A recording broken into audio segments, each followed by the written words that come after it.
Trabajo y salud, una mirada desde los docentes privados.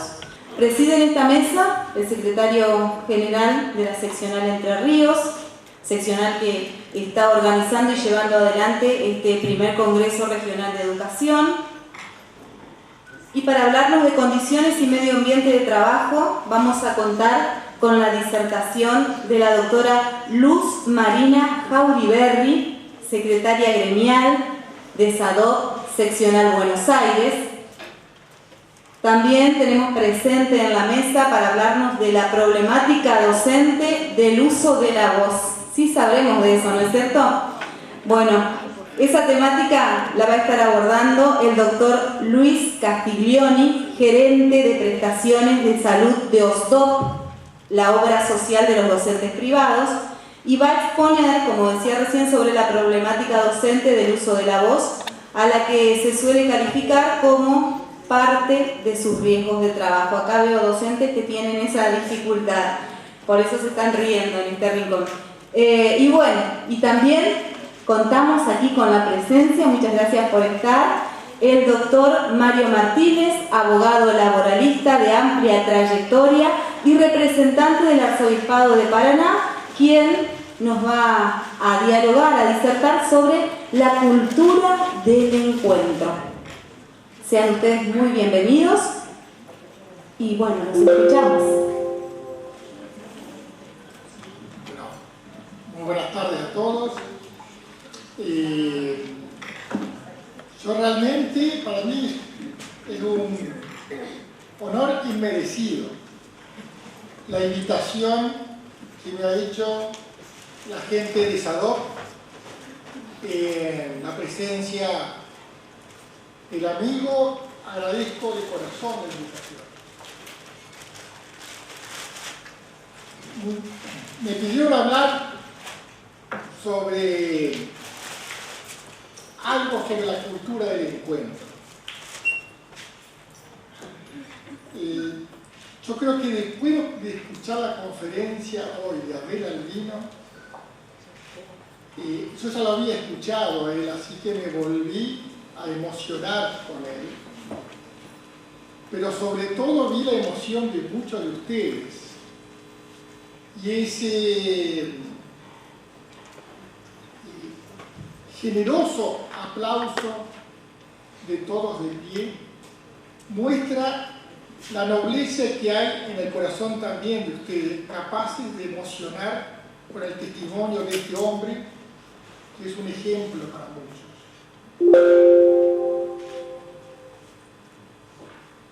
Por eso, lo mío va a ser no solamente más breve, para no generar una inflación de palabras, porque el problema que tenemos es que hablamos muchas veces demasiado, ¿no? Y sobre todo porque no soy tampoco ninguna autoridad en este tema. La expresión cultura del encuentro ha sido acuñada por el Papa Francisco, que todos sabemos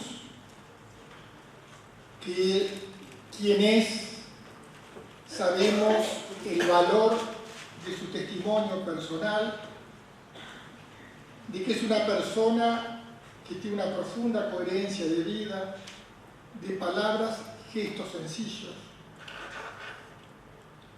y que él en el fondo se siente hoy como uno de los hombres que quiere transmitir un nuevo mensaje desde la Iglesia a toda la humanidad. Uno diría, ¿qué es lo importante del Papa Francisco?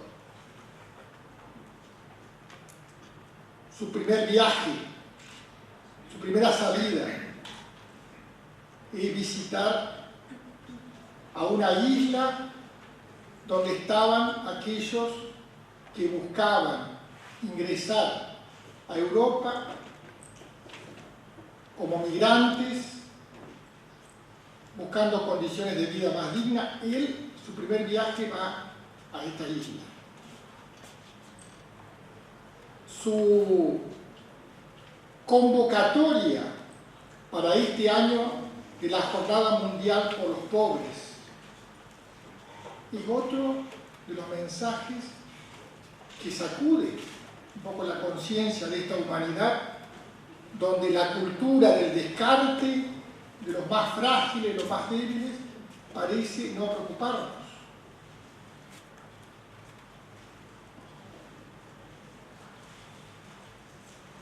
Todos de alguna manera, reconocemos y valoramos a este hombre, que es un hombre común y silvestre como nosotros, pero que evidentemente es un gran regalo para este tiempo donde aparece tan necesitado de estos modelos de liderazgo. Bien, yo pensaba qué puede ser importante para transmitir sobre la cultura del encuentro en este foro, en este espacio. Hoy coincidimos todos, después de escucharlo a Abel Albino, de que no puede ser algo que no pase como una prioridad pública fundamental para nuestro país el tema de la desnutrición infantil. En eso hoy coincidimos todos. Si yo les diría, sumado a eso, en el mismo sentido, hoy todos coincidimos de manera uniforme el papel que cumple la educación y la escuela como una prioridad esencial para nuestro país. ¿Estamos todos de acuerdo en esto? Entonces ya no me preocupa tanto hablar de la grieta que tanto se dice, se agita, y de una u otra manera se hace como una pequeña apología de la división, sino me interesa más hablar de aquellas cosas fundamentales que coincidimos. Coincidimos en esto. Coincidimos que necesitamos la defensa de la escuela pública, de gestión estatal, de la escuela pública, de gestión privada, de la escuela. La educación tiene que ser una bandera que nos una a todos. No hay escuela si no hay maestros. Entonces debe ser una preocupación de todos reivindicar, revalorizar, dignificar, reconocer, jerarquizar la tarea de los maestros y los profesores.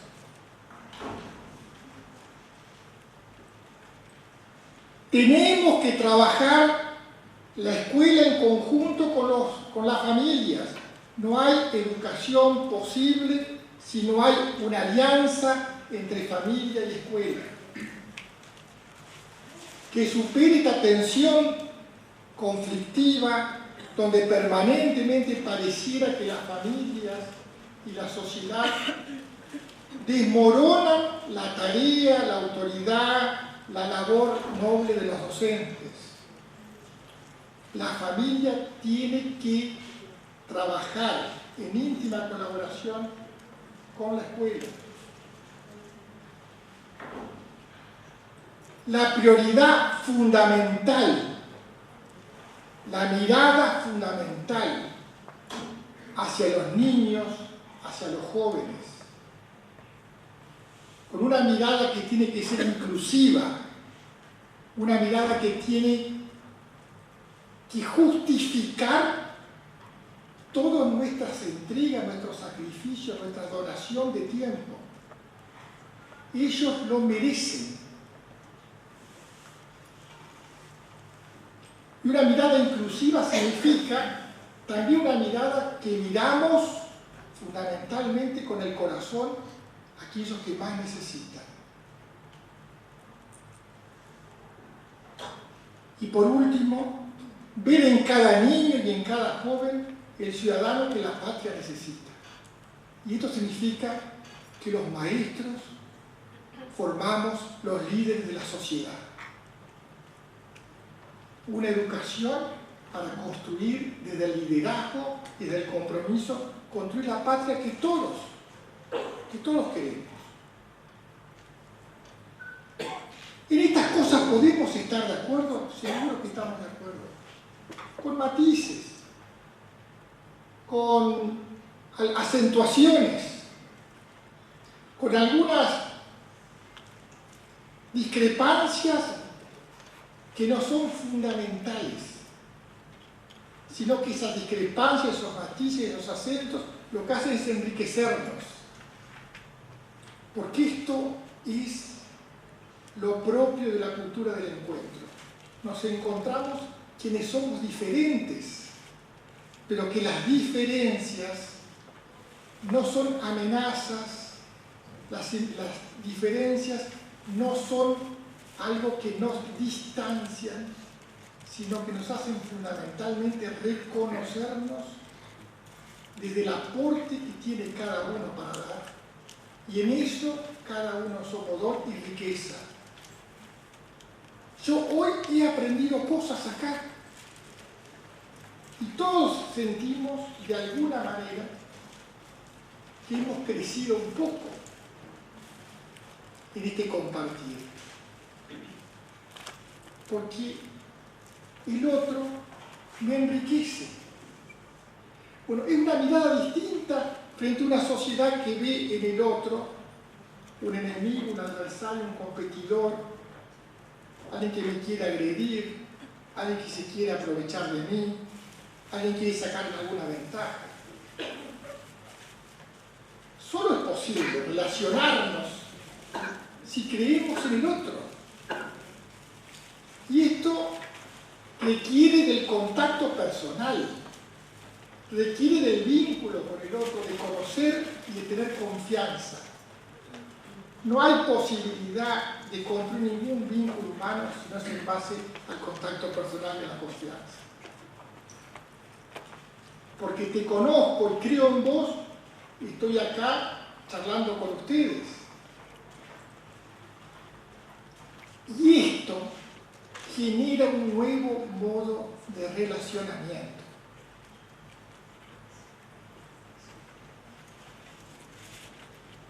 ¿Cómo superar tantos prejuicios que tenemos?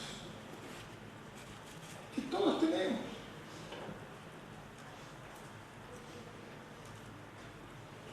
La única posibilidad es poder ir al encuentro del otro. Confiar en el otro. Creer en los demás. Y sobre todo, tener la conciencia de que juntos podemos hacer cosas. Porque no se trata simplemente de un encuentro en sí mismo valioso, de ser amigos. En sí mismo muy valioso, porque la amistad social es un valor. Pero sobre todo, queremos hacer cosas grandes juntos. Hay experiencias concretas que hemos hecho. Cuento una. En una escuela integral había una cuestión de una norma que no estaba clara, que había que interpretar. Los docentes decían unas cosas, los directivos decían otras. El representante legal del arzobispado tenía su punto de vista. Planteamos, convoquemos al gremio, convoquemos a SADOP, a ver si podemos entre todos ver cuál es lo que corresponde. Hicimos un encuentro que fue en la escuela y eso implica escuchar puntos de vista. Los docentes defendiendo algo que consideraban un derecho, no un privilegio, un derecho.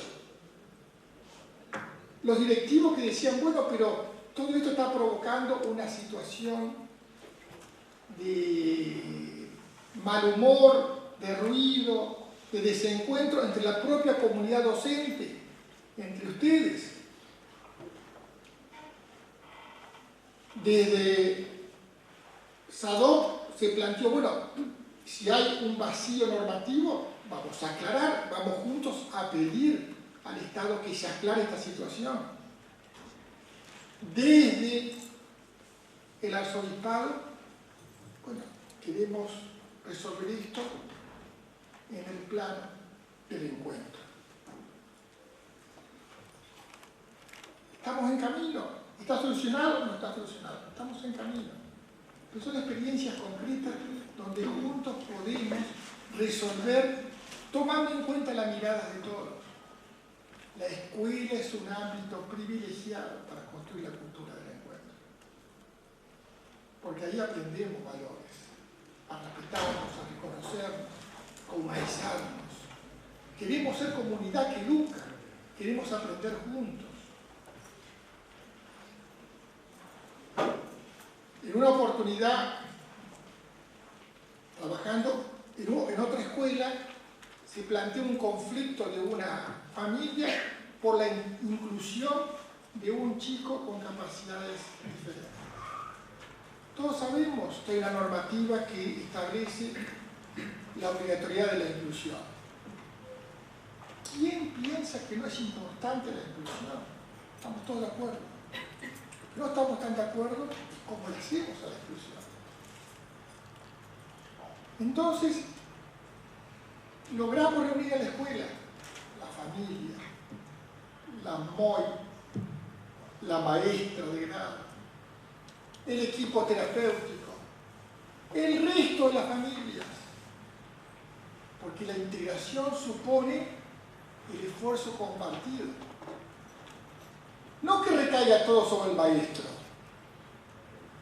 no que recaiga todo sobre el resto de los chicos y de las familias, no que se lo excluya, se lo expulse o no se haga el esfuerzo para incluir a un chico especial. Porque es un esfuerzo compartido. Solo si nos encontramos y pensamos juntos esta estrategia es posible. Si no, la norma es letra muerta, nada más que está arriba, que impone una carga demasiado pesada, demasiado grande, ¿no?, para los maestros, que no están preparados para esa tarea.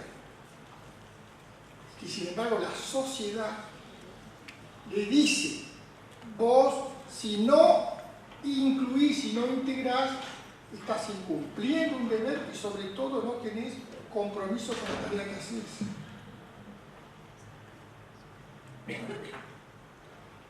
Estos temas, como tantos otros, son los temas que nos interesa trabajar juntos.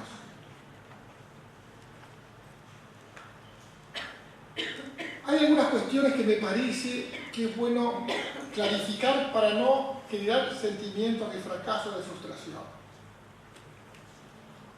Todos son procesos. Ustedes, los maestros, saben de esto, ¿no? Todos son procesos. No miramos resultados inmediatos. Hacemos procesos, iniciamos procesos. Creemos en los procesos. En la cultura del encuentro también hay que hacer procesos, hay que hacer camino. No poner ansiedades ni poner resultados inmediatos.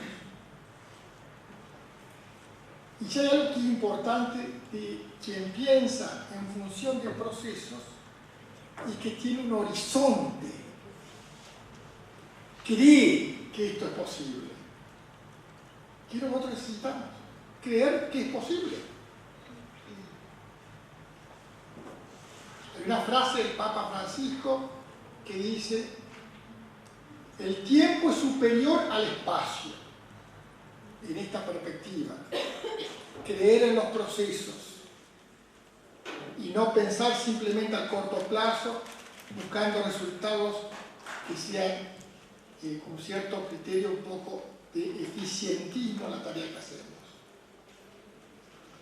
El segundo principio que es importante para esto es: la unidad prevalece sobre el conflicto. Los conflictos conflictos son parte de la vida cotidiana, nuestras propias coexistencias humanas. Basta 2 personas para que haya un conflicto. ¿Cierto? El conflicto lo vivimos en el barrio con el vecino, lo vivimos en la familia, intramuros de la casa, lo vivimos en el trabajo, lo vivimos en la sociedad. Hoy vivimos una sociedad altamente conflictiva. Bueno, esto es reconocer la realidad. Es una sociedad que está demasiado saturada por los conflictos. Hay que reconocerlos, porque lo que no se reconoce no se supera. Hay que reconocerlo. Tenemos dificultades, pero que tenemos que tener en claro que la unidad es más que el conflicto, que es posible solucionar los conflictos. ¿Cómo? Sentándonos, dialogando, buscando consenso, aceptando el punto de vista distinto, creando una cultura que permita de alguna manera priorizar la unidad como un valor. No me interesa ganar. Hablaba una vez con un maestro que me dio en un recreo, me dice: yo veo que los abogados, no soy abogado, los abogados se relacionan siempre en el conflicto tratando de ganar. Bueno, es el modelo que tenemos los abogados, tenemos que ganar al otro. Y él me decía: yo en la docencia no tengo que ganarle a nadie, sino que tengo que hacer en la docencia es generar confianza. Pues es una buena reflexión, porque es una persona que es desde lo que hace, un profesor de lo que hace, capaz de transmitir esto, ¿no? Lo importante que es cómo superar los conflictos. O los superamos con los portazos. Entonces uno manda y otro obedece. En las relaciones de mando es así. O lo superamos desde el diálogo, del consenso. Y el otro punto, también que habla el Papa Francisco, en esto como principios, la realidad es más que las ideas.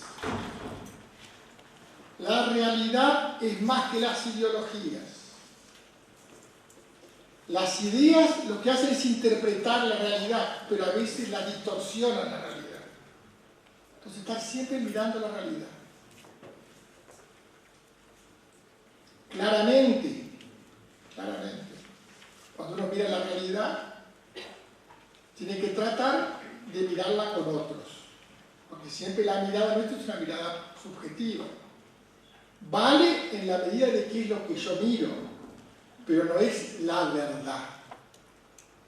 La verdad, en general, es un proceso de relaciones, donde entre todos tratamos de aproximarnos a la verdad. Y por último, en estos 4 principios, el todo es más que las partes. Nosotros 4 somos más que yo solo. Lo que ustedes van a escuchar va a ser mucho más rico porque es más totalizante. No es que lo que yo diga o lo que digan ellos no tenga valor. Tiene el valor de la identidad de cada uno, de la particularidad de cada uno, de la experiencia de vida de cada uno. Pero si lo sumamos, somos más. Y esto es interesante también. Ver que juntarnos nos hace más en términos de bien común. ¿Cuánto hay que aportar para esta Argentina en estos temas, no? Hay una anécdota de un antropólogo. ¿Usted ha escuchado la palabra Ubuntu? ¿Nunca? ¿Nadie? ¿Sí? ¿No? Bueno. En la cultura zulú hay una experiencia que fue recogida por un antropólogo poniendo delante de chicos una canasta con golosinas, alimentos. Entonces, este hombre los provoca a los chicos y dice, el primero que llega se lleva la canasta, es de él. Y estos chicos se tomaron de la mano y llegaron todos juntos. Este hombre preguntó, ¿por qué hicieron eso? Porque yo no puedo ser feliz si el que está al lado es infeliz. Yo no puedo ser feliz en la vida si el que está al lado mío sufre. No es posible, en lo más profundo de la existencia humana, no es posible. Uno lo traduce en el ámbito familiar, es clarito. Yo no puedo ser feliz si sufre mi esposa, si sufren mis hijos. ¿Cierto? El ámbito familiar es fácilmente traducible. En el ámbito escolar, yo puedo ser feliz si hay una maestra o un maestro, un profesor que está sufriendo. O veo una familia o un niño que está sufriendo.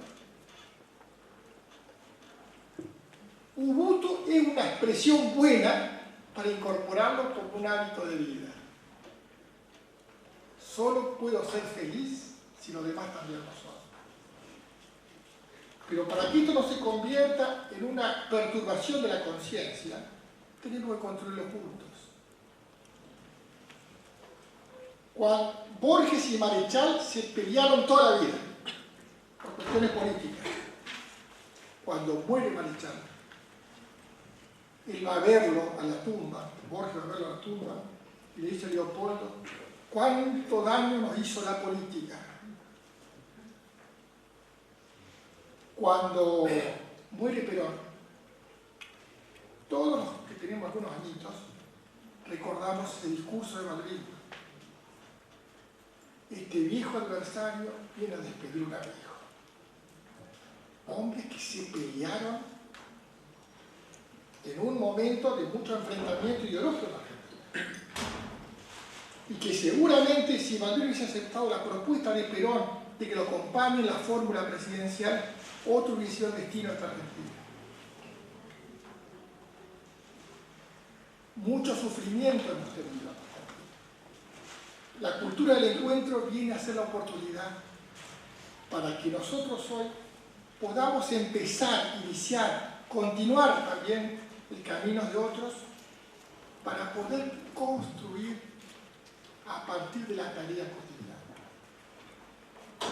Porque esto, para que no sea una cosa idealista, requiere de testimonios creíbles, como el de Albino, como de Lucas ayer, como de tanta gente, incluyéndolo a ustedes, que realmente se comprometen todos los días para hacer las cosas un poco mejor que al servicio de los demás. Muchas gracias por todo.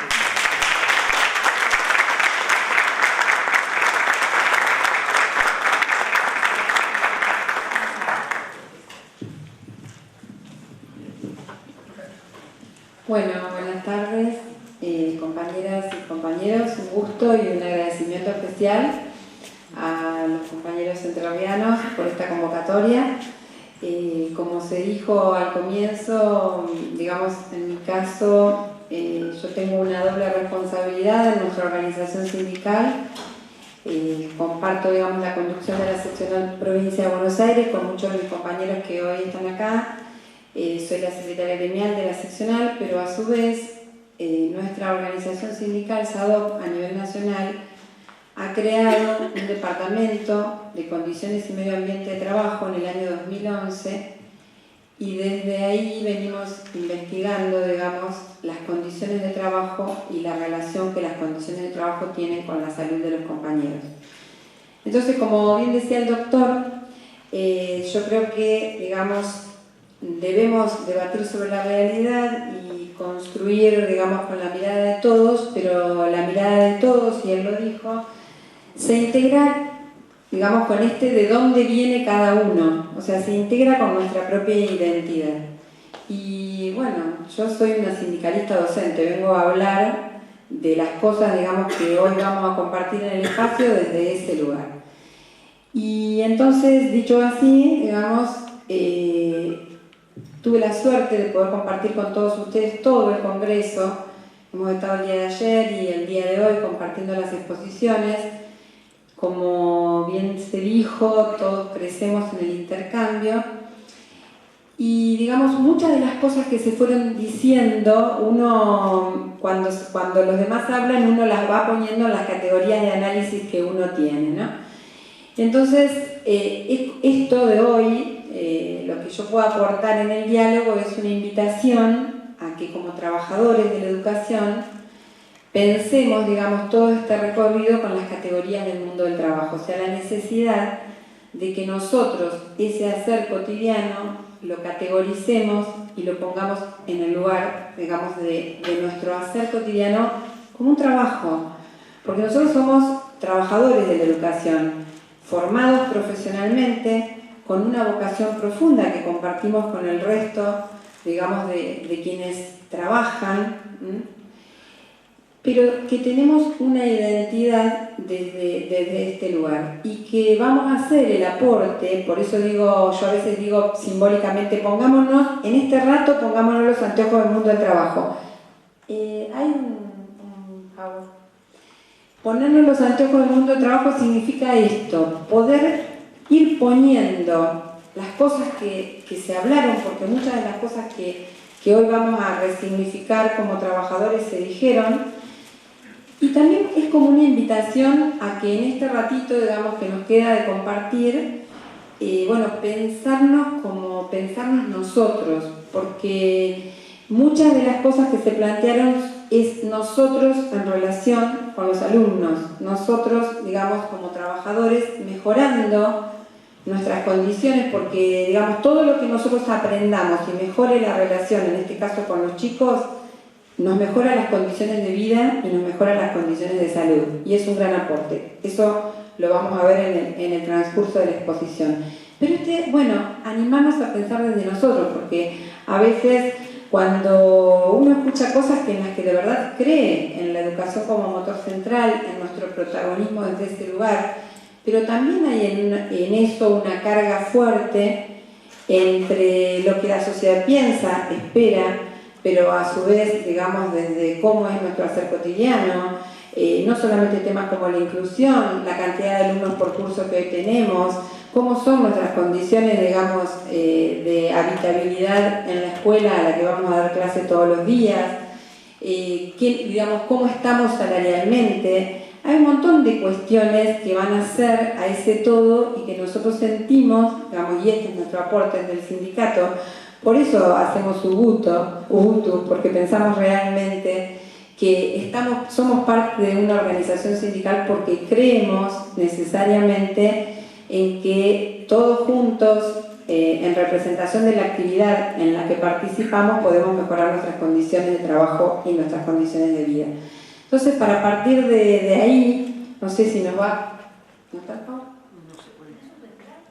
Alejandra se gustaría acercar.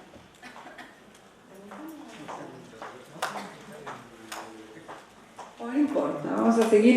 Es importante. Ningún congreso existe y es de verdad si no pasa esto. Obvio. No, lo único que digo que sí lamento de eso es que, bueno, que hay datos, que son los datos que dio la investigación en la provincia de Entre Ríos. Pero bueno, igual en todo caso los vamos a poner a disposición. Pero bueno, el tema es que entonces, como yo les decía, para pensar la cosa con las categorías del mundo del trabajo, nosotros tenemos que pararnos en un lugar, que es la invitación también un poco de hoy, a mirar lo que hacemos todos los días y qué relación guarda eso con nuestro estado de salud o con nuestro estado de enfermedad. O sea, cuál es la relación de ese hacer cotidiano. Entonces, y digamos, en eso nos va acompañar el doctor Castiglione, digamos, en una ampliación más específica, pero sí como tener una primera mirada que cuando nosotros hablamos de trabajo, de qué estamos hablando, y cuando hablamos de salud, también de qué estamos hablando. Porque la definición de salud, digamos, y en este sentido el Departamento de Condiciones y Medio Ambiente de Trabajo dio un parámetro desde el cual nuestra organización piensa la salud de los trabajadores. Entonces, para nosotros, la salud de los trabajadores de la educación no es un tema individual, es un tema colectivo. Entonces, cuando hablamos de salud laboral, hablamos, digamos, a condiciones que se van a dar y que van a tener que ver con cómo trabajamos todos los días y que nos van a sacar. Entonces, ahí la identificación de las problemáticas y la resolución de las problemáticas no va a ser un tema individual precisamente, va a ser un tema colectivo. Les pongo un ejemplo. Dando un taller tiempo atrás en otra provincia, en Catamarca, y trabajando con los docentes en taller, de pronto nos encontramos que en una misma escuela teníamos, digamos, a la mañana 5 docentes con carpeta psiquiátrica y a la tarde no. Entonces, cuando los compañeros empiezan a trabajar su problemática, digamos, indudablemente no tenía que ver el edificio, no tenían que ver las aulas, ¿qué era lo que estaba pasando ahí? Empiezan a revisar y revisando, digamos, en el sentido de autoridad se establece la diferencia. O sea, los directivos de la mañana no eran los mismos directivos de la tarde. Y las relaciones que se daban entre los directivos y los trabajadores eran diferentes en ambos niveles, donde en un caso había espacios de participación, de diálogo, de circulación de la palabra, y en otro había una construcción, digamos, absolutamente autoritaria. Esas diferencias se manifestaban en que de pronto en un turno tuviésemos 5 carpetas psiquiátricas y en el otro ninguna. Y traigo este ejemplo que es bastante extremo, pero es real, porque lo que nos está dando son indicadores que tienen que ver con que nosotros no pensemos nuestra salud, tampoco nuestra enfermedad, cuando con el trabajo tiene que ver como una cuestión personal. Porque muchas veces eso incluso nos lleva a la tortuosa, digamos, relación de culpabilidad. A veces el docente que se enferma de paso se siente culpable y si no se siente se lo hacen sentir los otros, que de pronto uno va con una carpeta a la escuela y los demás dicen, che, qué suerte que tenés que estás con licencia, y estamos hablando de alguien que está enfermo. Entonces, y que de pronto a mí me toca faltar un día y rompiendo, digamos, con lo que sería la estructura organizativa de la escuela, ¿qué hacen? Reparten mis pibes, entonces sobrecargan, o de pronto, de acuerdo al estatuto, conforme cada provincia tiene que pasar determinada cantidad de días para que me pongan un suplente, y entonces, como no me pueden poner un suplente porque los días son menos, o falto más días o sobrecargo a mis compañeros de trabajo. Entonces, estas cosas, digamos, que se dan en la dinámica de las relaciones, son las que tienen que ver con esto que nosotros decimos. Para nosotros no hay salud laboral posible sin participación de los trabajadores y de las trabajadoras. Y eso está directamente relacionado, quiero insistir, con las condiciones y el medio ambiente en el que nosotros damos clase todos los días. Como históricamente, digamos, ha habido un posicionamiento, todavía en la Argentina están vigentes los dos sistemas, al mismo tiempo que hablamos de seguridad e higiene, estamos hablando de condiciones y medio ambiente de trabajo. A ver.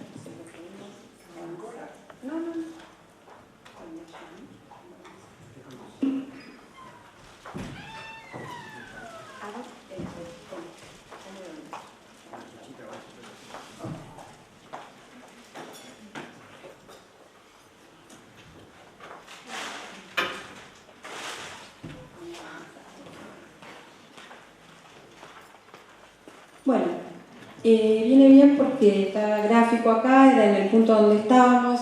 Cuando nosotros miramos hacia el interior de nuestras condiciones de trabajo, yo le decía, hay una doble concepción, la de la seguridad e higiene y pararse en las condiciones y medio ambiente de trabajo. Aún hoy conviven en la Argentina, aún hoy conviven en la normativa. Normalmente el enfoque de la seguridad e higiene está más vinculado, digamos, el daño existe y lo que vamos a hacer es repararlo, y además con una intervención bastante técnica, o sea, llamamos de la afuera a los ergónomos, etcétera, a intervenir en la modificación de ciertas condiciones, por ahí no tan visibles en nuestra actividad, pero sí hoy avanzadas. Me he topado con muchísimos casos donde la solución que se le ocurrió a un empleador fue ponerle micrófono a todos los docentes, por ejemplo, como, digamos, como una resultante, no de modificar el ambiente de trabajo, si hace calor, si hace frío, si tengo 50 pibes, si estoy al lado de un patio, si el ruido viene de la calle, etcétera, etcétera, etcétera, sino más bien le pongo micrófonos a todos y soluciono así. La introducción, digamos, o la intervención de lo técnico, que por supuesto no rechazamos, pero sí como sin mirar qué, digamos, qué tienen para decir en esto los trabajadores.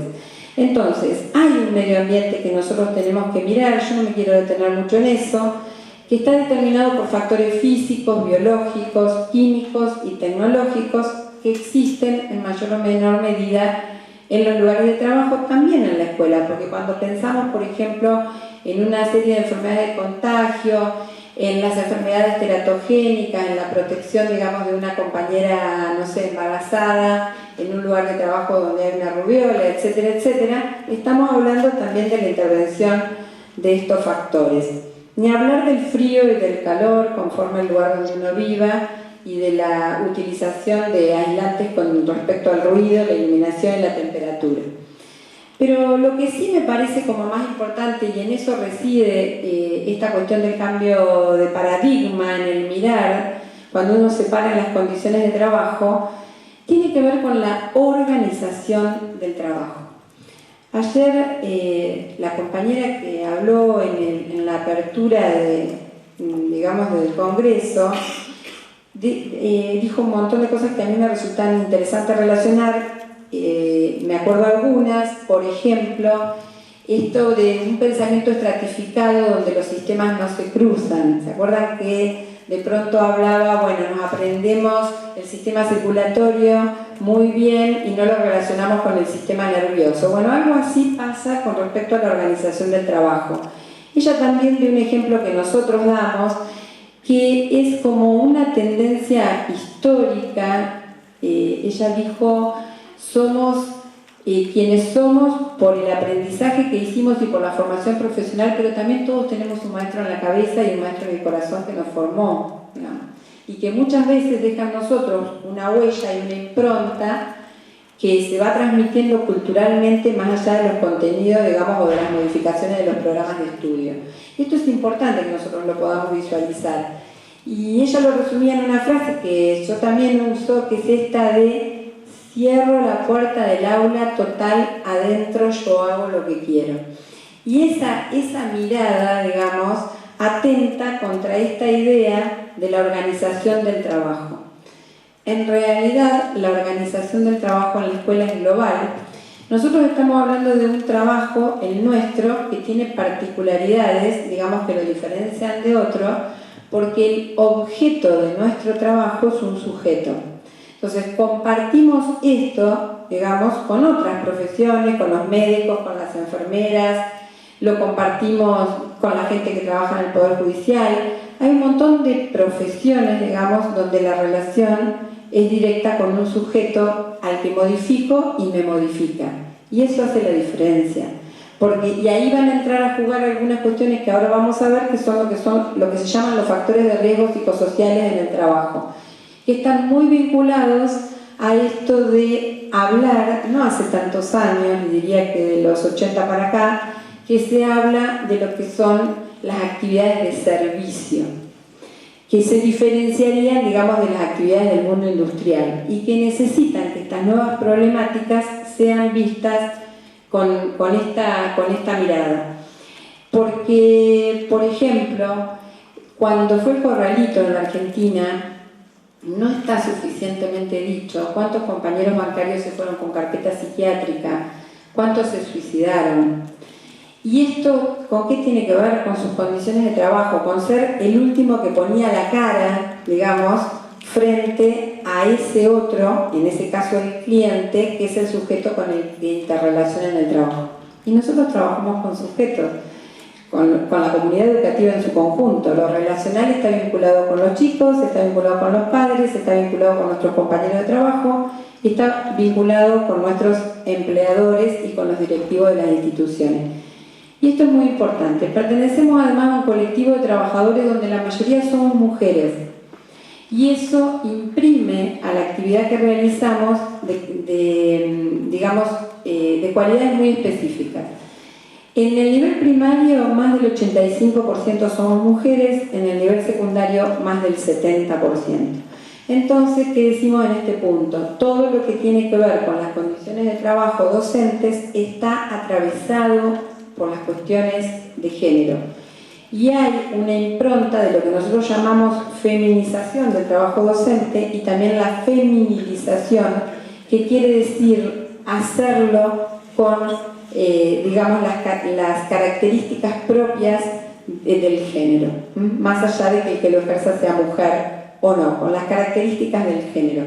Y este es un dato no menor a tener en cuenta. A su vez, mayoritariamente las mujeres que trabajamos en la actividad docente estamos en edad reproductiva, porque la jubilación está alrededor de los 50 años, mayoritariamente y por lo menos hasta ahora.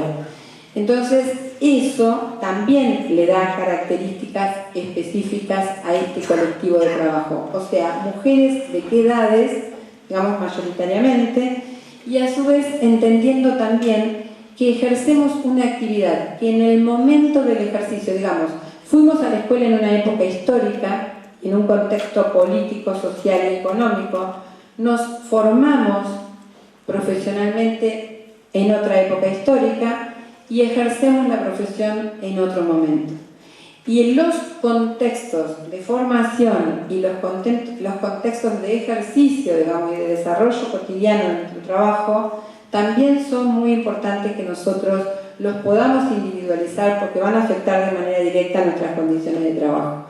Entonces, hay que mirar la organización, hay que mirar el contenido del trabajo. Ahí decimos, a nivel del puesto, hablamos de tarea prescripta y de tarea real. Se habló mucho de esto entre ayer y hoy, por eso yo digo categorizarlo como trabajadores. ¿Cuál es la tarea prescripta? La que está escrita en las normas, la del currículum, la que me dice qué debo hacer. ¿Cuál es la tarea real? Todo lo que hago y no se ve para poder cumplir con la tarea prescripta. No es algo exclusivo de la docencia, es de todos los trabajos, digamos. Hay ahí una invisibilidad necesaria para poder llegar a cumplir con lo otro. Bueno, tiempo de trabajo, y voy a disentir con algo que se dijo ayer en el inicio. No sé si se acuerdan que en un momento se dijo que los sindicatos docentes medíamos el tiempo, reclamábamos por el tiempo no pago de trabajo, y en realidad, digamos, el tiempo de trabajo nosotros lo medimos en cargos y lo medimos en horas que necesariamente tienen que ser contabilizadas. La responsabilidad es parte necesaria de la actividad de cualquier trabajador. Y está vinculado con un principio que incluso recoge la Ley de Contrato de Trabajo, que es el tema de la buena fe en las relaciones laborales, que exige de nosotros, entre otras cuestiones, digamos, eficiencia y responsabilidad, tanto en un sector como en el otro, tanto el empleador como el trabajador. Pero en realidad hay un tiempo de trabajo fuera de la escuela que en el caso de la docencia es necesario para que se pueda cumplimentar el tiempo de trabajo dentro de la escuela. Y para agregarles algo más, que por supuesto está invisibilizado y en consecuencia no se discute su pago. Y para agregarles a esto, les digo que el tiempo de trabajo es una noción fordista. En realidad, el tiempo de trabajo en la escuela es una respuesta, como está estructurado y como está armado, una respuesta para el mundo del trabajo. Entonces, en realidad, hoy por hoy, se rediscuten, digamos, estamos rediscutiendo cuestiones que tienen que ver con cuáles son los tiempos individuales, cuáles son los tiempos frente al aula, cuáles son los tiempos institucionales, porque muchísimas veces nos pasa que se nos exigen, digamos, trabajos en equipo, interacciones, respuestas colectivas, recoger el saber hacer de una escuela, digamos, y teorizar sobre eso, pero siempre nos preguntamos en qué tiempos y en qué espacios, digamos, cuáles son los tiempos que tenemos para juntarnos y para poder pensar colectivamente estas cuestiones. Bueno, el tipo de gestión está un poco relacionado al ejemplo de Catamarca que les puse, cuáles son los sistemas de mando, de supervisión y de control. ¿Y cuál es la participación que como trabajadores tenemos en la gestión del trabajo? Ayer también se dijo algo que no comparto, que tiene que ver con hacemos lo que otros dicen que hagamos. Somos meros ejecutores. No, no somos meros ejecutores de nuestro trabajo. Nosotros le estamos agregando un conocimiento, un saber hacer que es individual y que es colectivo. Cada escuela tiene sus particularidades, está en un barrio, responde a una comunidad, tiene una característica en una provincia, etcétera, digamos, la puede ir agrandando. Y eso le da características específicas. Entonces, eso está determinando un nosotros que efectivamente tiene particularidades y le llamemos PI o le llamemos PEI, digamos, hay una necesidad de que dentro de cada establecimiento educativo se firme como ese contrato, digamos, del que se hablaba antes, consensuado, con los intereses de todas las partes relevados y que nos diga cómo vamos a aplicar en esa escuela que tiene esas características, que tiene ese alumnado y que tiene esas condiciones, ese marco referencial genérico que en todo caso tiene la currícula, tiene los contenidos que se generaron en otro ámbito. Si el trabajador no siente que interviene y que le agrega valor a lo que hace, en realidad está directamente relacionado con su posibilidad de salud o con su posibilidad de enfermedad. Bueno, en realidad todo esto que les estoy diciendo, para ponerle nombre y apellido, se llama carga global de trabajo. Digamos, hay una carga de trabajo que para estudiarla la podemos dividir en física, mental y psicosocial, que son un conjunto, como dice ahí, de exigencias para desarrollar cada una de las actividades. Hay cargas, digamos, que son de cada uno de los trabajos que hacemos y hablamos de sobrecarga cuando en eso hay una exageración. Por ejemplo, digamos, sobrepasar los límites de la cantidad de alumnos por curso, digamos, y enfrentarse, en todo caso, en un aula chica, con condiciones alteradas, con ruido afuera, con más alumnos de los que yo puedo tener, con una integración, como se habló antes, que no ha sido trabajada, y podríamos agregar otras cosas, nos permite establecer una diferencia para hablar en este sentido de carga o sobrecarga. Y esa carga tiene manifestaciones físicas, mentales y psicosociales, que se dan todas juntas, son sinérgicas, que simplemente las estamos diferenciando para estudiarlas. Yo creo que muchos mueven la cabeza y asienten y se piensan en sus propias situaciones de trabajo. Digamos, por ahí un docente de primaria o un docente de primer grado, un docente inicial, un docente de especial, tiene que alzar chicos, tiene que transportar, realiza, pero por ahí un profe de secundaria tiene 500 pibes a los que le lleva todo el año conocerles la cara. Entonces, cada una de las actividades tiene especificidades en la carga. Y acá les quiero presentar a los famosos riesgos psicosociales del trabajo, digamos que es un nombre y que es una definición que a mí me gustaría que, digamos, que por lo menos nos llevemos esta idea de cómo mirarlos, porque si no hablamos de síndrome del quemado, de burnout, de acoso, de un montón de cuestiones que son como las consecuencias de no haber podido mirar antes y haber podido transformar, digamos, dentro de nuestras realidades laborales, esto que hoy se dan a llamar los factores de riesgo psicosocial. ¿Qué son? Son los riesgos para la salud física, psíquica, mental y social, que ¿dónde se originan? ¿Cuáles son los factores determinantes? Son socioeconómicos, están las condiciones, la organización y el contenido del trabajo. Lo que acabamos de decir. ¿Y cómo se manifiestan? Bueno, hay 6 ejes en los que los podemos agrupar. Intensidad del trabajo y tiempo de trabajo, ya lo dijimos.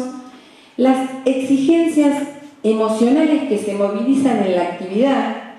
Al trabajar con personas, un docente siempre tiene que estar bien. O sea, cuando nosotros salimos a consultarle las percepciones a los compañeros de nuestra investigación, los docentes dicen, yo siempre tengo que estar bien, tengo que hacer de docente en todos lados. Si vivo en un pueblo chico voy a bailar, tengo que guardar, digamos, formas de docente aún en el lugar donde me presento. O tengo que ir todos los días a dar clase y estar bien.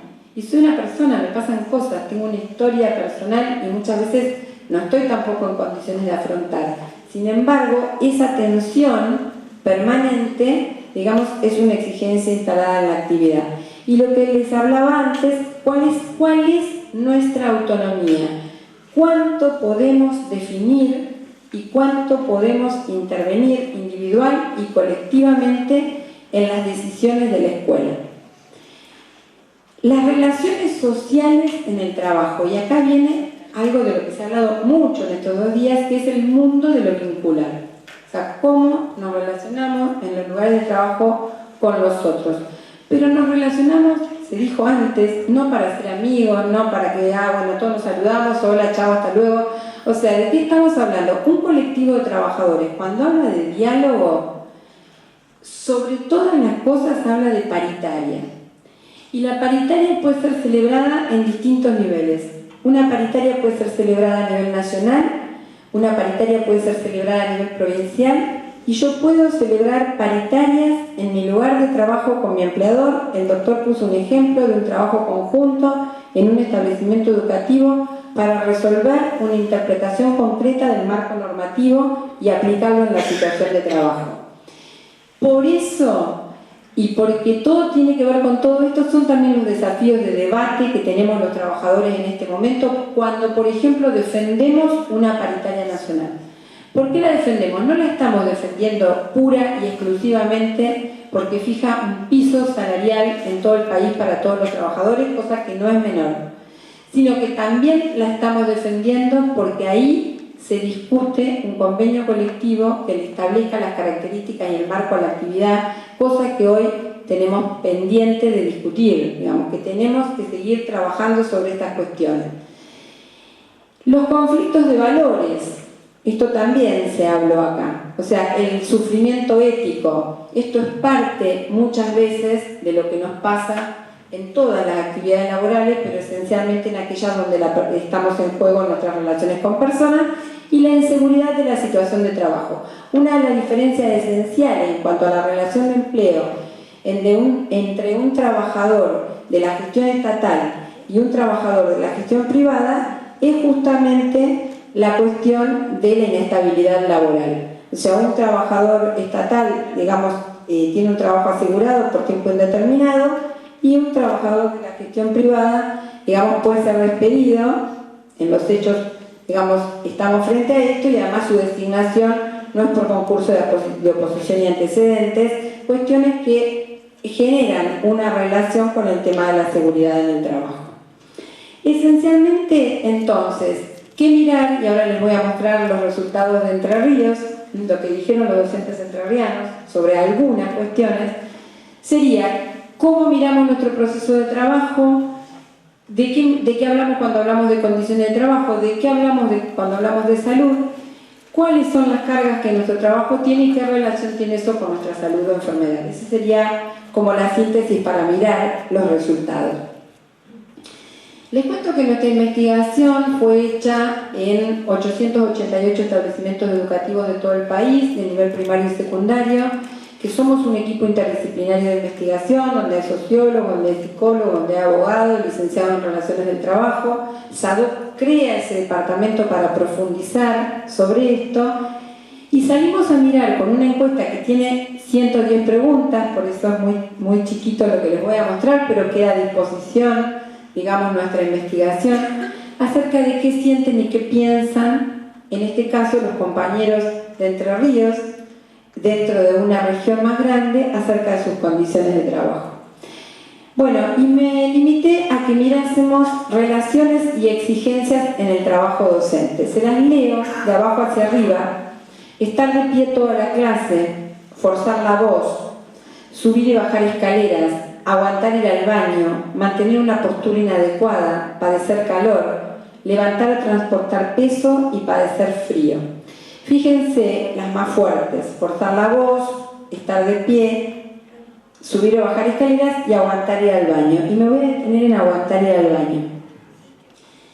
Les dije antes, atender al género. Nosotras, las mujeres, estamos formadas para aguantar ir al baño, digamos, desde que somos así, no a cualquier baño, no con determinadas características, etcétera, etcétera. Entonces, traemos una impronta en ese sentido. Para aguantar ir al baño, ¿qué hay que hacer? Y de fachatada, que estoy hablando delante de un médico acá,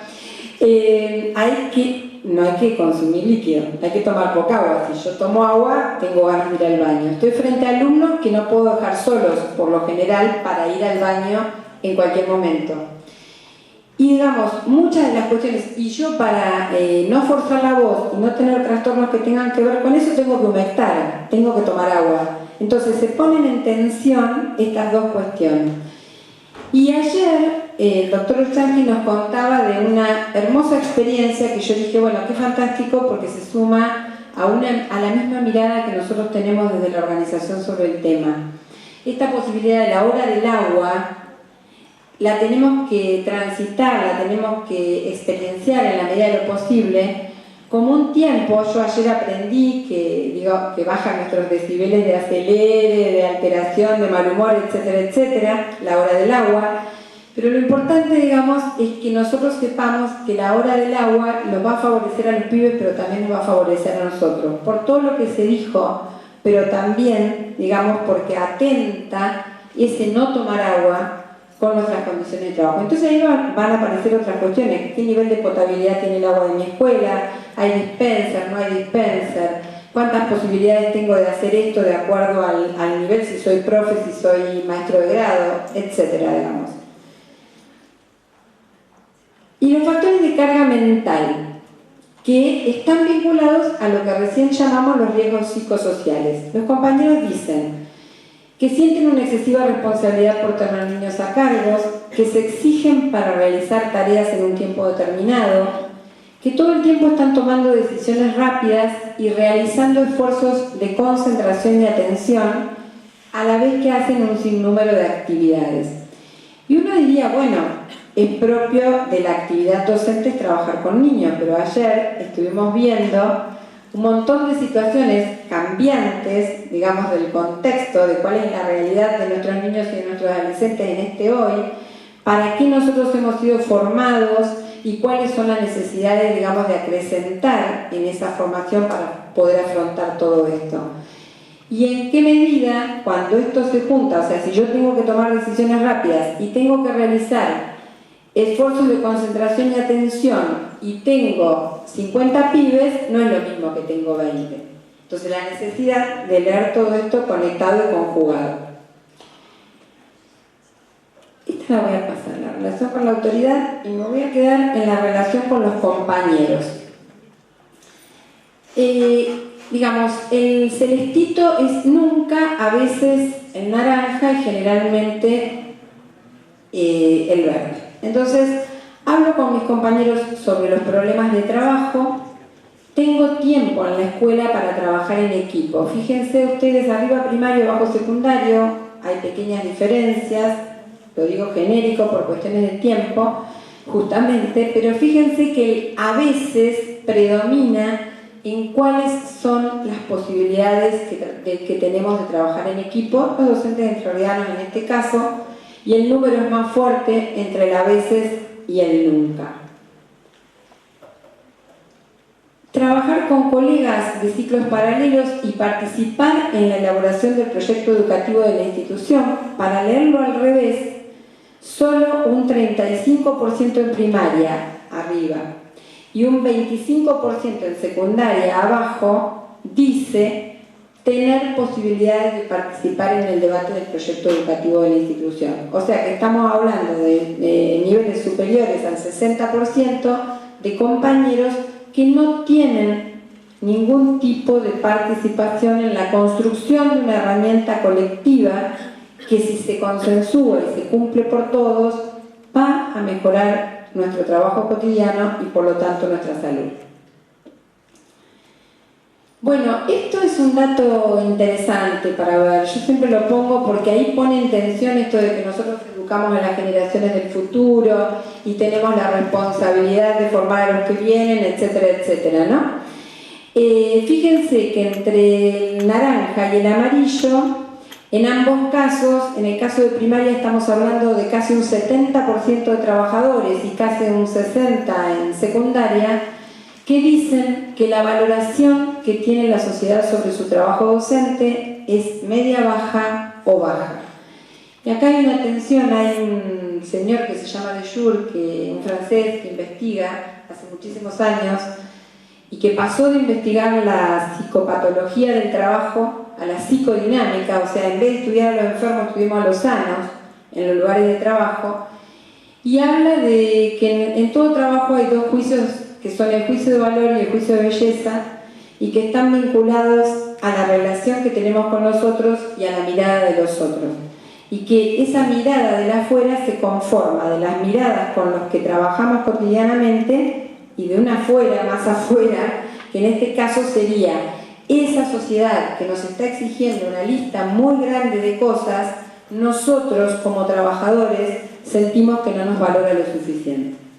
Y el tema de la valoración no se traduce solamente en cuánto ganamos, que sería una excelente forma de valorar nuestra responsabilidad, digamos, y por la que peleamos permanentemente, sino que también se traduce en otro tipo de cuestiones que tienen que ver con la insatisfacción laboral. O sea, con sentir que yo estoy haciendo un trabajo para el que estudié vocacionalmente por todas estas cuestiones, que se me exige, digamos, en el marco de un proyecto de país, de un modelo educativo, tengo un sinnúmero de exigencias, pero que a su vez siento que aquellos para los que lo hago no están valorando suficientemente. Eso genera una tensión y es, entre otras muchas cuestiones, factor de estrés. Les muestro rapidito los principales malestares de los docentes de gestión privada de esta zona. Y empezando de abajo hacia arriba, que son los más fuertes, entre los malestares hablamos de dolores de cabeza, dolores musculares, fatiga, cansancio, desánimo, salto de estrés, nerviosismo, irritabilidad, inquietud, ansiedad, excitación, angustia al pensar en el trabajo. Parece que no estamos tan distintos de los pibes, porque ayer, fundamentalmente el doctor Chanqui hablaba de que muchas de estas cosas le pasan a nuestros pibes. Bueno, parece que muchas de estas cosas también nos están pasando a nosotros. Y me quiero detener en lo que es la percepción del estrés, porque el 67, casi 68% de docentes de primaria y el 75% de secundaria manifestaron padecer estrés durante el último año. Y el 70% en primaria y el 90% en secundaria lo relaciona de manera directa con el trabajo que hace. O sea, puedes percibir que en las condiciones de trabajo está la causa de todo eso que sumado podemos manifestar, digamos, como un consecuente estrés. ¿Y de qué nos estamos enfermando? Bueno, resfríos recurrentes, rinitis, dolor de garganta, alergias respiratorias, difonías, nódulos en cuerdas vocales, varices en piernas, problemas gastrointestinales y trastornos musculoesqueléticos. Yo tomaría algo de lo que seguramente se va a profundizar, y por eso lo digo rapidito, 40% en primaria y 35% en secundaria dice haber padecido difonías o nódulos en cuerdas vocales. Más del 90% lo relaciona con el trabajo, pero solo un 25% toma licencia por esto. Entonces, estamos diciendo, los docentes están yendo a trabajar enfermos. Las difonías y los nódulos son prácticamente la única enfermedad profesional reconocida en el actual sistema de riesgo de trabajo a los docentes, prácticamente la única. Compartimos hoy por hoy, después de la última reforma del 2015 o 2015, compartimos con el resto de los trabajadores varices en piernas, todos los trastornos musculoesqueléticos y las hernias, pero en los que hay que recorrer un camino más trabajoso para establecer la relación entre la gente que lo causa, la cantidad de horas que estoy expuesto y la resultante.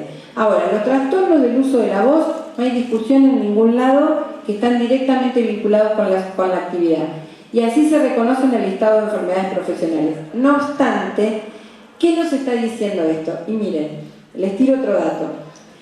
A nivel de la Organización Mundial de la Salud y de la Organización Internacional del Trabajo, las enfermedades profesionales ocupan un 30% de las enfermedades totales de los trabajadores. El resto es accidente. En la Argentina está registrado un 3%. ¿Qué está diciéndonos esto? La Superintendencia de Riesgo de Trabajo tiene registrado un 3% de enfermedades profesionales en los trabajadores en general.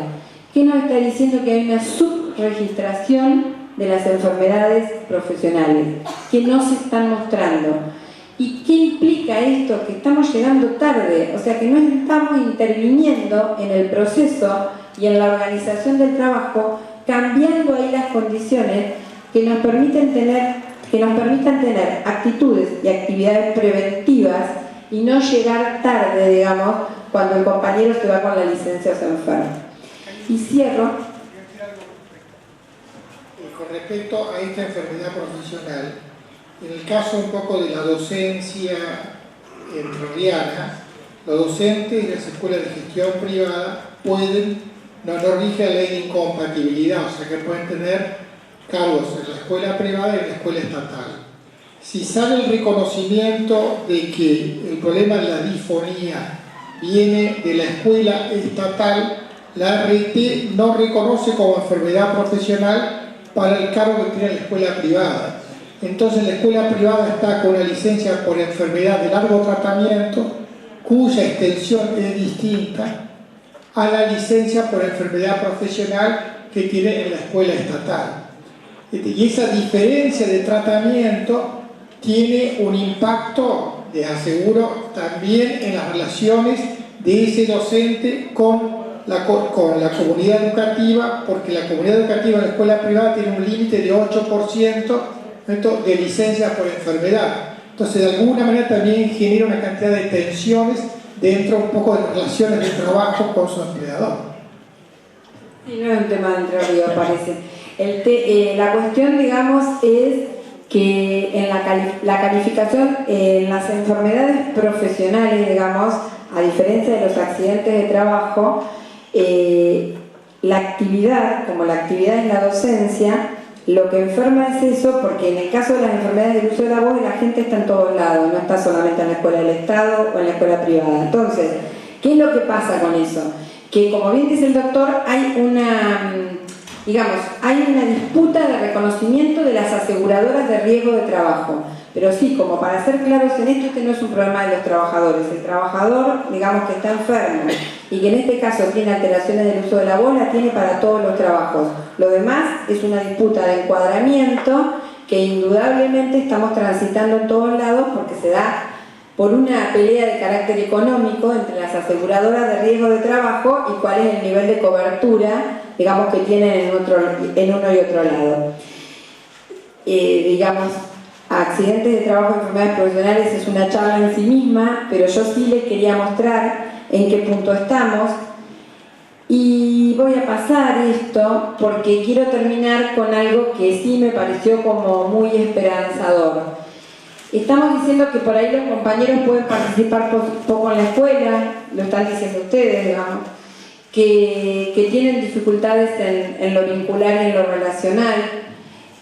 También, digamos, a saber que el sistema o la organización está restringiendo, pero para mí la luz de esperanza es que, preguntados los compañeros qué medidas debieran implementarse para mejorar sus condiciones de trabajo, un 47%, casi un 50% en primaria y un 60% en secundaria, están diciendo participar en acciones preventivas con los compañeros de trabajo. ¿Qué quiere decir esto? Hay una conciencia en el colectivo de trabajadores, en la actividad específica, de que donde está el problema están las respuestas, que donde está el problema van a emerger las soluciones, que es en el lugar de trabajo, que es con otros, que es con mis compañeros de trabajo, digamos, y que tengo en ese marco la necesidad de intervenir ahí para generar respuestas saludables. Con participación de los trabajadores vamos, digamos, a poder garantizar salud laboral, dignas condiciones de trabajo, salarios justos, y no hay calidad educativa sin salarios justos y sin dignas condiciones de trabajo para los docentes. Muchas gracias, compañeros.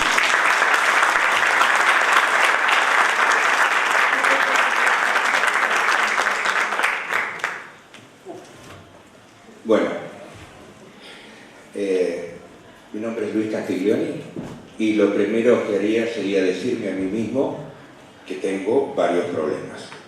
El primer problema es estar teniendo que hablar en el último momento de unas intensísimas jornadas muy ricas.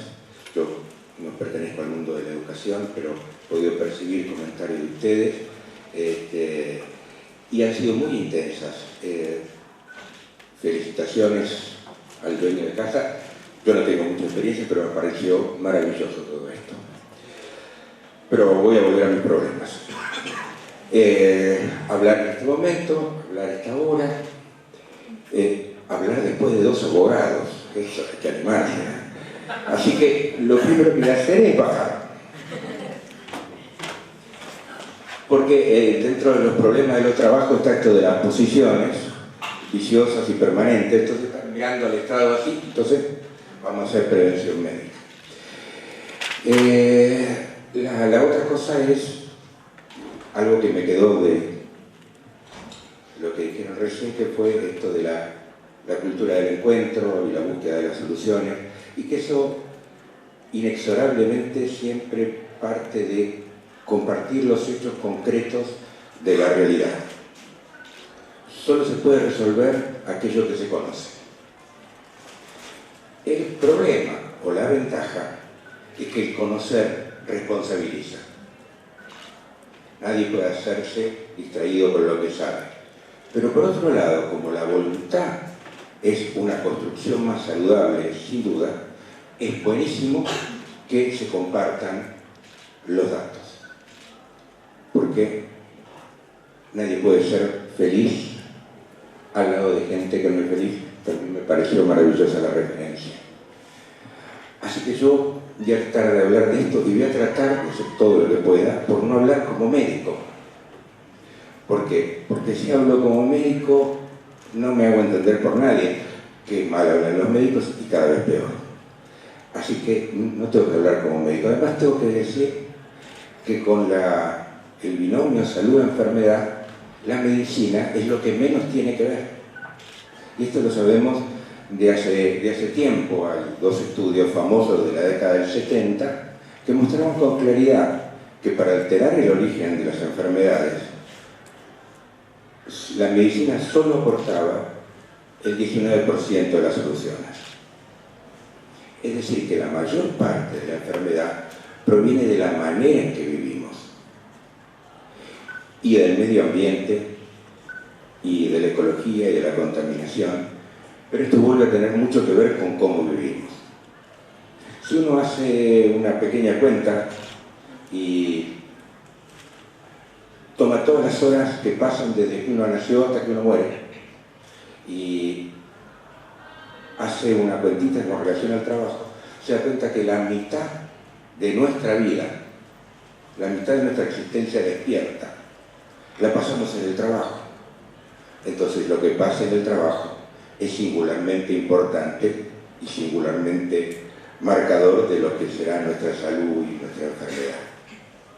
Bueno, así que tengo todos los problemas que les dije y además tengo que hablar de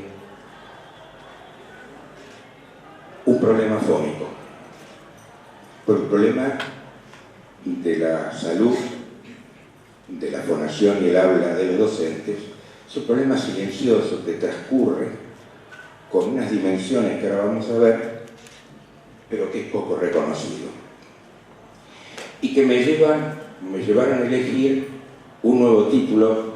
Bueno, casi siempre termino hablando distinto de lo que dice el título, así que eso no es raro. Así que me voy a enfrentar al desafío, porque aparte, si soy hincha de Racing, yo sé lo que es sufrir, batallar, esperar y darle cuenta.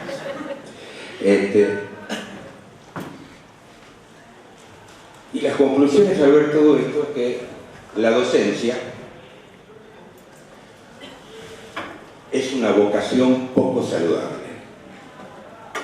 Y después vamos a jugar un poquito con estas palabras.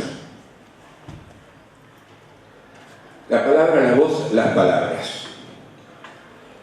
Si uno mira toda la evolución de todas las especies vivientes, se encuentra que una de las cosas que está en la cima es el aparato de la fonación.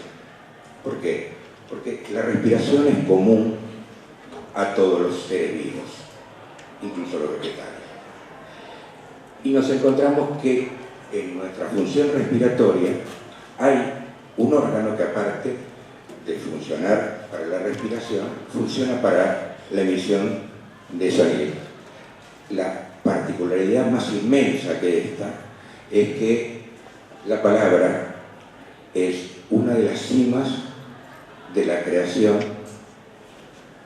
siendo y aceptado que el ser humano es también la cima de la creación. ¿Por qué? Porque la palabra logra maravillas como encerrar un afecto o una emoción en un sonido, lo cual da vuelta a la cabeza cuando uno lo piensa de esta manera.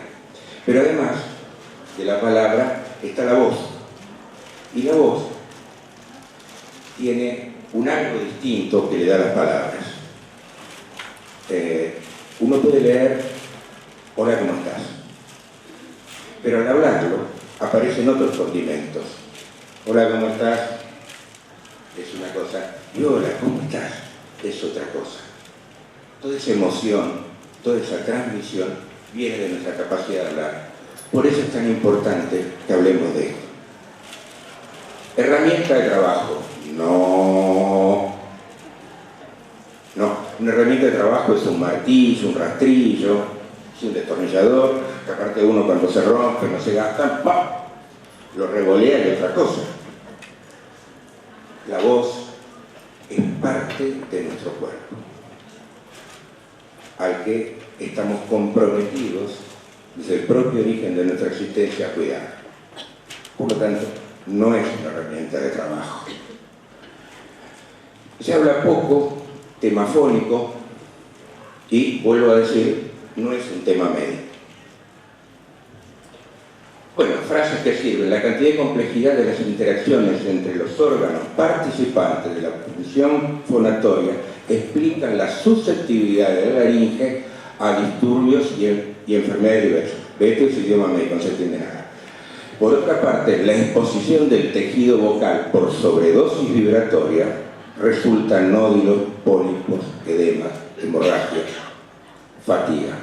Esto sí se entiende más, porque ya además estamos hablando de una sobredosis. ¿Sí? Con esto de que las palabras tienen carga, nosotros asociamos sobredosis con cosas que no hay que hacer y con cosas que dañan. Bueno, es una buena asociación hablar de sobredosis vibratoria. Difonías funcionales, las que nacen por el uso, las orgánicas que nacen de algo, y las mixtas que tienen que ver con las dos cosas, no tienen más que ese concepto. Ahora vamos a agarrar algunos nombres que suelen circular alrededor de la patología de la voz. El granuloma, que encontré, se considera factor etiológico del abuso vocal. Aparece la palabra abuso, caramba. Hematoma, rotura vascular relacionada a un traumatismo vocal agudo. La fonación en bandas. El objetivo no es la retracción de las bandas, sino la mejoría de la función vocal, que está deteriorado por el sobreuso que lleva al mal uso. El pólipo se asocia a abuso vocal crónico y a veces a tabaquismo. Por supuesto, con la dificultad que tienen los docentes para reconocer la enfermedad, la culpa la tiene el pucho en el trabajo. A diferencia del nódulo, suele aparecer ante un intenso sobreesfuerzo vocal.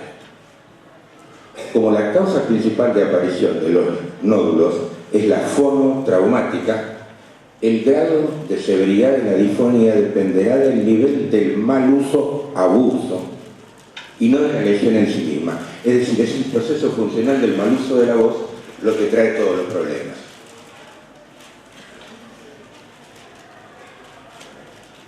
Como ya se dijo, muy lejos de ser un tema médico, tiene que ver con las condiciones sonoras y ambientales y de climatización, tiene que ver con la cantidad de alumnos, ¿sí?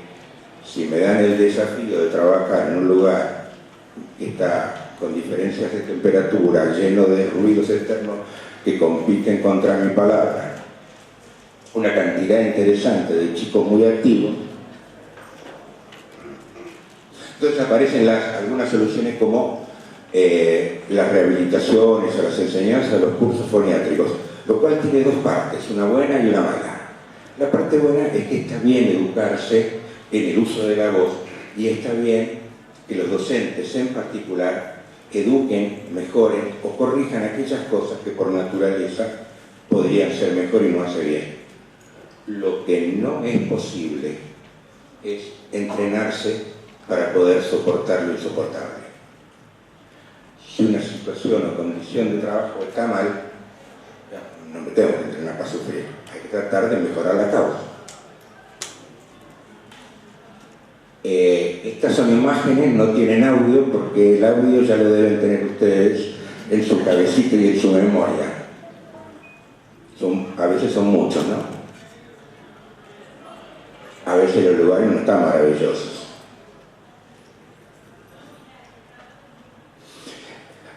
Busqué dos trabajos, uno que está hecho sobre 263 docentes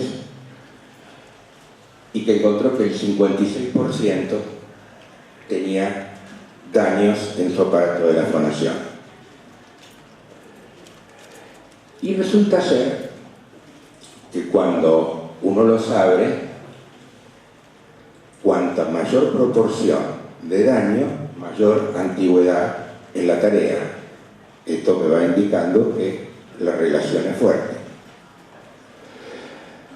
Esto es un trabajo muy interesante que se hizo sobre más de 2.000, 3.000 docentes, y la particularidad es que hicieron los lugares de trabajo. O sea, los docentes que estaban en actividad y trabajando, en un 70% tenían compromiso de patología de la voz. Los que estaban trabajando.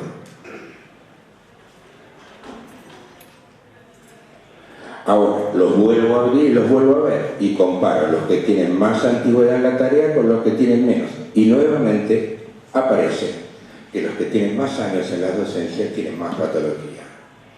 Con lo cual, se me viene haciendo innegable la relación entre una cosa y la otra. Digo, bueno, a ver si esto es tan así. Muchos años, pero ¿cuánto trabajan? La carga horaria, como ven, es determinante para la cantidad de patología, porque aquellos que tienen más de 40 horas semanales, en un 73% tienen problemas de la voz. ¿Qué le escucho decir a los médicos, saben que trabajo en la obra social, que le dicen a los pacientes? Qué difícil hacer que ustedes, los docentes, reconozcan y tomen conciencia de lo importante que es darle descanso a su voz.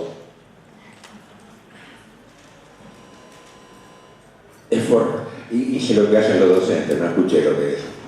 Esforzar la voz más allá de lo lógico y lo posible provoca la lesión que usted tiene. Aunque parezca increíble, aunque tiene las consecuencias de tanta sobrecarga de la voz, no renuncian la consulta por eso. Vienen porque tienen problemitas con la voz, seguramente porque fuman. Y acá, esta imagen es una imagen de algo observado que dio lugar a una redacción que, como fue escrita en concentrado, mejor si la leo y casi mejor si me pongo los anteojos. Esta foto es de la Plaza de Mayo y es una escena varias veces vista. La escena que se describe se desarrolla en la Plaza de Mayo de la ciudad de Buenos Aires. Es una curva que está delante de la Catedral Metropolitana. El tránsito que llega desde la avenida Rivadavia debe doblar por allí para tomar la avenida de Mayo. Curva cerrada, pocas posibilidades de visibilidad para autos, colectivos, camiones, bicicletas y motos que circulan por allí. Lo que les voy a contar ocurría a las 10 de la mañana de un día hábil. El tránsito, por supuesto, era muy intenso, veloz, alocado.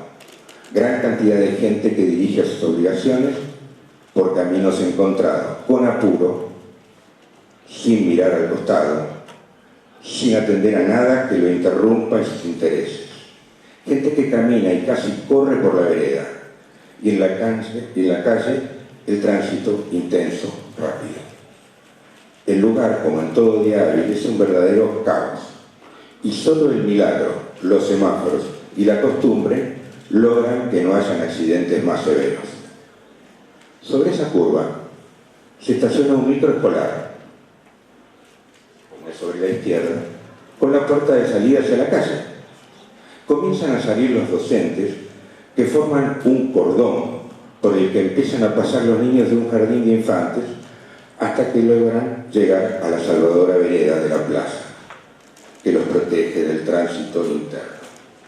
Allí los espera una sola docente, a la que no le dan los brazos ni la voz para contener a todos los niños que le están llegando. Y como buenos niños curiosos comienzan a mirar, correr y dispersarse, a detenerse parándose en medio de toda la gente que circula, tocan todo lo que ven, hacen cosas que hacen los niños. El esfuerzo que hacen esas mujeres y hombres para llevar a los niños a resguardo es impresionante y notorio. Sus caras están tensas, sus cuerpos intentan ser un escudo poderoso que impida cualquier daño a los niños. Están todas contracturadas y atentas. No hay ningún indicio de satisfacción o placer por la salida. El disfrute se les escapa de las manos, atrapado en un cuerpo que sufrió las consecuencias de ese momento intenso de riesgo y gestión. El recorrido por la plaza se hace en un clima desagradable y sin ninguna gracia. No ocurrió nada, por milagro, tal vez porque la catedral estaba enfrente. Esto es un día de paseo.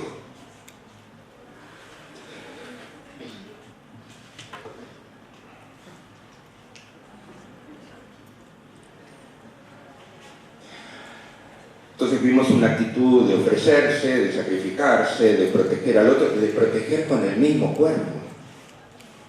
Entonces nos fuimos al diccionario.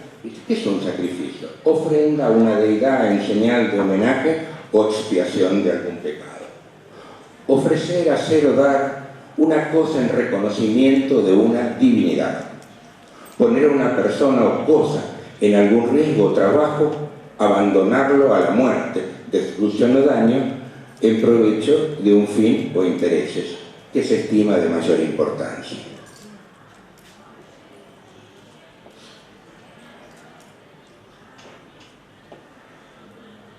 Abandono implica, lo subrayé porque en esta frase, en esta definición encontré mucho contenido. Abandono que implica la abstención de toda violencia defensiva por parte del sujeto sacrificado. Inermidad. Es decir, no hay que defenderse.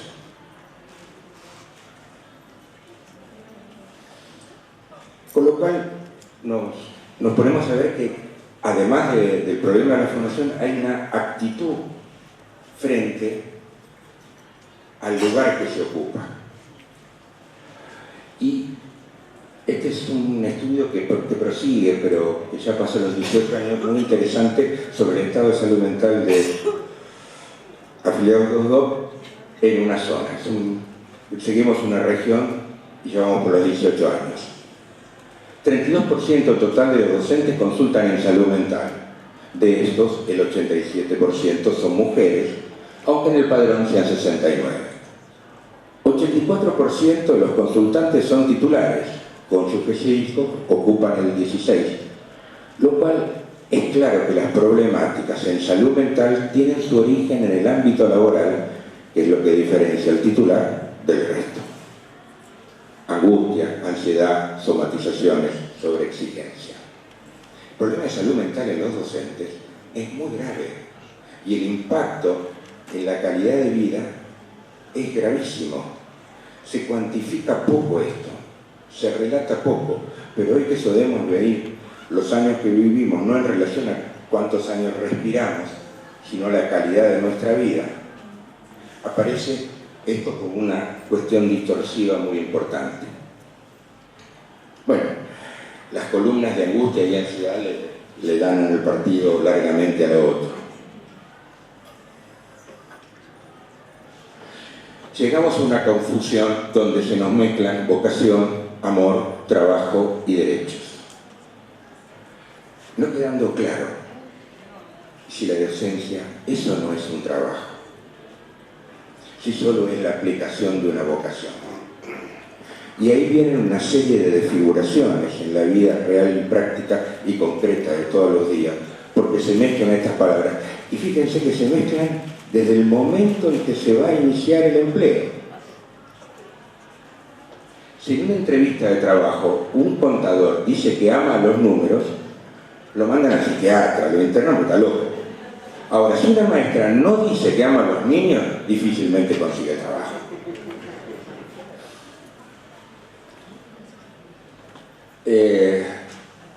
Este es un problema, hay que hacer un encuentro, hay que buscar una solución.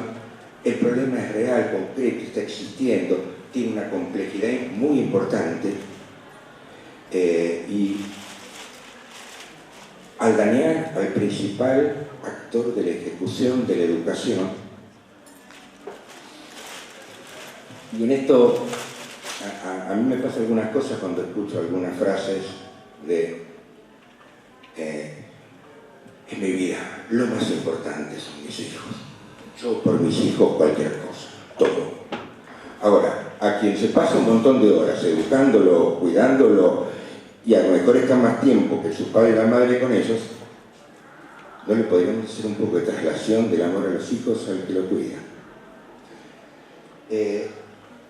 Hay problemas legales que explicaron perfectamente bien. Hay gambetas, algunas no conocía y las explicaron bastante bien. Hay muchísimo por hacer, ligado a la cultura del encuentro, ligado a lo que cada sector puede aportar y ligado a un lugar que tiene que encontrar quien avance sobre esto y no permita que esto siga y siga ocurriendo. Y para volver a relacionarlo con la salud, de cierre, vamos a pasar unas imágenes, son de una película y tienen relación con todo esto.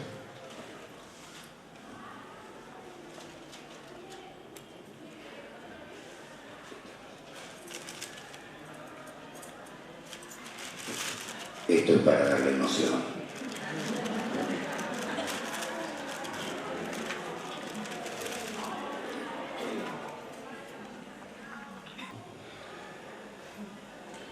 Fuerte, ¿no? En realidad lo que necesitamos es un camino de soluciones. Eso es lo que tenemos que encontrar. Y este camino de soluciones exige todo lo nombrado hoy y también exige que los docentes entiendan que no son misioneros, que no son ni como la enfermera, ni como el médico, tampoco lo son, no son enviados de Dios para realizar una misión en la tierra y dar su vida por ello, sino que su propia vida se termina de realizar haciendo esto. Entonces, si nosotros podemos correr esto de la parte negativa de la palabra vocación, que la parte negativa es lo sacrificial, la parte positiva es ese llamado para hacer algo que yo siento que es importante, que me hace sentir mejor, que me hace terminar de realizarme, que me da de la sociedad una respuesta de agradecimiento. Esa otra versión hace que la vocación sea como el aditivo del combustible que me pone a trabajar más y a hacer las cosas mejor. Porque el futuro de este país, como muy bien lo dijeron, necesita muchos de los trabajadores de la salud. Lo que vamos a hacer desde el resto del país es ver si los cuidamos un poquito más.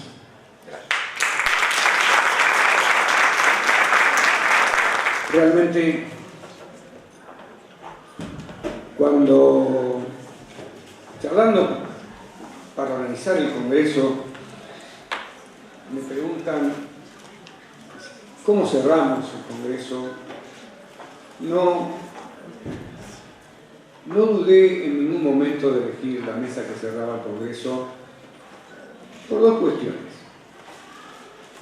Una personal de afectos, el afecto de Luna Marina, que nos conocemos hace muchos años, con Luis, que conocemos, con Mario, que conocemos, que saben, como más allá de lo institucional y de lo organizacional, yo los quiero mucho, los aprecio un montón. Yo eso le decía, estábamos hablando con ellos, yo le decía, uno aprende a querer cuando conoce que la otra persona sabe un montón de lo que estamos hablando. Y el otro punto es que yo no sabía, o no tenía la letra que ellos iban a decir, sí los títulos nada más, y coincidimos en el trayecto, en el proyecto, en el desarrollo que él habló, en todo lo que habló Marina, de las condiciones de medio ambiente de trabajo, de esto de la vocación que hablaba recién Luis, la parte negativa y la parte positiva, y no pudieron expresar mejor, más allá de todos los otros expositores que han estado también muy bien, pero ellos no han podido expresar mejor lo que yo sentía en el momento que comenzamos a gestar este Congreso. Hace años comenzamos un duro camino de desarrollo de un proceso de diálogo, de un proceso de lucha por nuestros derechos, en donde involucra las condiciones y medio ambiente de trabajo, porque lo salarial por ahí lo trabajamos en otras mesas y en otros lugares, y hasta por ahí sabemos que no depende mucho de nosotros, sino de otras decisiones a nivel nacional. Pero esto de las condiciones y medio ambiente de trabajo, que es un eje claro de nuestra gestión, sí lo trabajamos y sí lo dialogamos y sí nos pusimos en camino en un proceso que seguramente alguna otra gestión que nos continúe en algún momento va a terminar de mejorar, de agrandar, de perfeccionar. Pero nos iremos lo que estamos en esta gestión convencidos de que iniciamos el camino, lo cual es más que importante. Yo quiero agradecerle en forma personal, sinceramente se lo digo.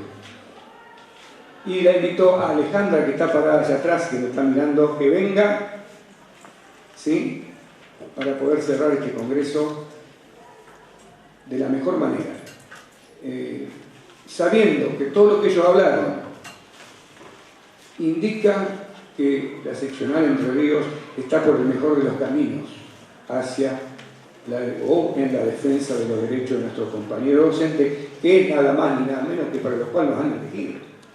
Y estamos, como lo dije anoche en la cena, cumpliendo los dos objetivos máximos que nos propusimos. Dos de los tres. Uno era ese, la defensa, primero, la defensa de los derechos de nuestros compañeros. Los otros dos, el desarrollo de nuestra querida organización, de nuestro sindicato, y el desarrollo de nuestra obra social, que es invalorable en el cuidado de nuestros compañeros.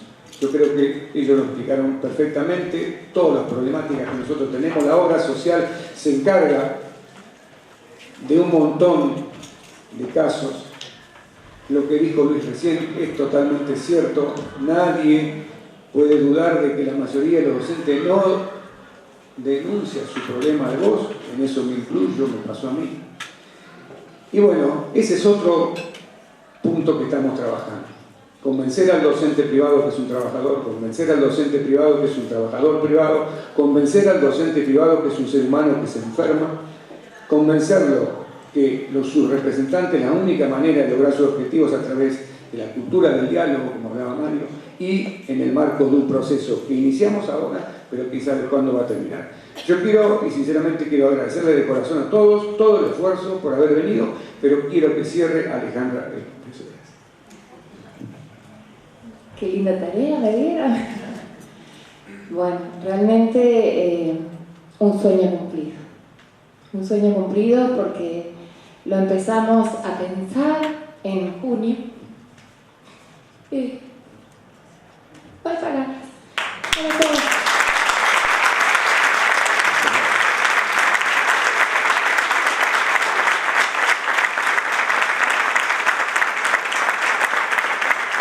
Gracias a todos por venir. Muchas gracias.